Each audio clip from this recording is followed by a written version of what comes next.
আসসালামু আলাইকুম। আজকে আমি একটা উপন্যাস নিয়ে কথা বলবো, সেটা হচ্ছে বঙ্কিমচন্দ্র চট্টোপাধ্যায়ের 'দুর্গেশ নন্দিনী'। এটা বাংলা সাহিত্যের প্রথম সার্থক উপন্যাস, এবং কেন সার্থক উপন্যাস এবং এটার কাহিনী চরিত্র খুবই এটা ইম্পর্টেন্ট আসে। তো আশা করি হচ্ছে এটা গল্পটা হচ্ছে একটু দেখলে আপনাদের একটু মনে থাকবে চরিত্রগুলো, তো সেই জন্যই করা। অনেকের রিকোয়েস্ট ছিল যে বিভিন্ন সাহিত্যকর্মগুলোকে এভাবে একটু সুন্দর করে পড়িয়ে দেওয়ার জন্য, তো আমি সেই জন্য এই সিরিজটা করছি। আশা করি আপনাদের ভালো। আজকে আমরা কথা বলবো দুর্গেশ নন্দিনী, বঙ্কিমচন্দ্র চট্টোপাধ্যায়ের সার্থক উপন্যাস এই দুর্গেশ নন্দিনী। 1865 সালে এটি প্রকাশিত হয়। এই উপন্যাসের প্রেক্ষাপটটা অনেকটা এরকম: সম্রাট আকবর উড়িষ্যা দখল করার জন্য তার সেনাপতি মানসিংহকে পাঠান। বাংলা এবং বিহারের শাসনকর্তা ছিল তখন সেনাপতি মানসিংহ। সে তার পুত্র জগৎ সিংকে দায়িত্ব দিল, এবং জগৎ সিংহ 5,000 সৈন্য নিয়ে চোরাগুপ্তা হামলা চালায়। হঠাৎ একদিন ঝড়ের কবলে পড়ে তার সৈন্যবাহিনী নিয়ে সে বিপদে পড়ে যায়। তখন সে মন্দিরে আশ্রয় নেয়, এবং মন্দিরে আশ্রয় নিয়ে দেখা হয় বিমলা ও তিলোত্তমার সাথে। এই বিমলা আর তিলোত্তমা হচ্ছে মান্দারিনের মহারাজ বীরেন্দ্র সিংহের স্ত্রী এবং মেয়ে। তো যখন হচ্ছে কিন্তু মন্দিরে যখন আশ্রয় নেয় এই জগৎ সিংহ, তখন তিলোত্তমা ও বিমলা তার আসল পরিচয় জগৎ সিংহকে দেয়নি, পরিচয় গোপন করে। আচ্ছা, পরবর্তীতে দেখা যায় যে পাঠানদের সেনাপতি ওসমান খাঁ সে মান্দারিন দুর্গ দখল করে।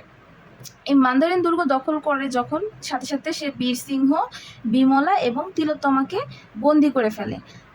তো বীর সিংহ ও যেহেতু ওই জায়গার রাজা, ওকে বন্দি, মোটামুটি বাসার সবাইকে বন্দি করে ফেলে।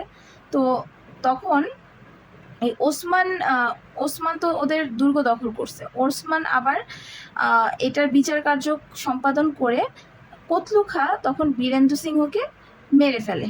এখন বীরেন্দ্র সিংহকে যে মেরে ফেলে, বিমলা তখন তার স্বামী হত্যার জন্য সে আবার কতলু খাঁকে মেরে ফেলে, এবং এখানে পুরোপুরি একটা হত্যাকাণ্ড হয়। এই কতলু খাঁ তার আবার মেয়ে হচ্ছে আয়েশা। এই আয়েশা সে হচ্ছে কতলু খাঁর মেয়ে, কিন্তু এই আয়েশা হচ্ছে মুসলিম আর এই জগৎ সিংহ হচ্ছে হিন্দু। এই আয়েশা জগৎ সিংহকে পছন্দ করে, কিন্তু আয়েশার প্রণয়নী হচ্ছে ওসমান খাঁ। এখন ওসমান খাঁ এটা জানতে পারে যে আয়েশা জগৎ সিংহকে পছন্দ করে, এই জন্য এই জগৎ সিংহর সাথে ওসমান খাঁর একটা যুদ্ধ হয়, এবং যুদ্ধ হয় সেই যুদ্ধে মান্দারিন স্বাধীন হয়, জগৎ সিংহ ও তিলোত্তমার মিলন ঘটে। আচ্ছা, এখানে দেখা যায় যে মুসলিম আয়েশা হিন্দু জগৎ সিংহের প্রেমে পড়ে, এবং জগৎ সিং সেটা প্রত্যাখ্যান করে। এটা তখনকার মুসলিম সময়ে খুবই একটা মানে আলোড়ন ছড়িয়ে দেয় যে মুসলিম মেয়ে কেন হিন্দুর ছেলের কাছে প্রত্যাখ্যাত হলো।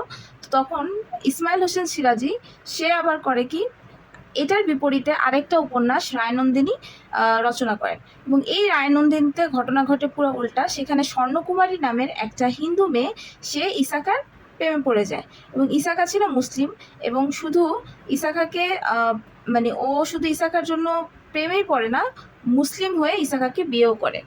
তো এই ছিল হচ্ছে দুর্গেশ নন্দিনী আর এটার চরিত্র এবং প্রেক্ষাপট।